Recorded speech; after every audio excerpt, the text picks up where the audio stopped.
ප්‍රාර්ථනා කරන්නේ විද්‍යා සංකේත ආදානයක් ලබා ගන්නවා.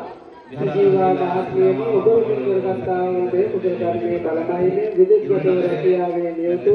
අප ස්වාමියාගේ දේශික අනුමෝදන් වේවා දුක් නිරෝගී භාවයේ ජීවනයේම ලැබේවා උතුම් ජයශ්‍රීමා බෝධිරාජාණන් වහන්සේගේ පිහිටෙන් ආශිර්වාදේ නවත්වාදී දෝෂ දීලා සිටිනවා නම් සියලුම නවත්වාදී දෝෂ දුරු වේවා සුඛාන්ති වේවා සියලු ප්‍රාර්ථනා කරනවා බෝධිගමේ පිළිපැමිණි චන්දන මහත්මයාගේ සමපියාට ප්‍රාර්ථනා කරලා ලැබෙබල රාජමහා විහාරස්ථානයේ අභිවෘද්ධි විස්තරකයේ සිටින ආධාර මුදලක් ලබා දෙනවා චන්දන මහත්මයාණනි ඔබ ලබා දුන් ආධාර මුදලේ බලපෑමේ ඔබගේ පියාණන් ප්‍රාර්ථනා කරන අජරාමර නිවන් සප ලබන්නට හේතු වාසනා වේවායි ලැබෙබල රාජමහා විහාරස්ථානයේ සිට ප්‍රාර්ථනා කරනවා මුදලාපති ඔබගේ ප්‍රාර්ථනා මහත්මියගේ මේ කාර්යයේ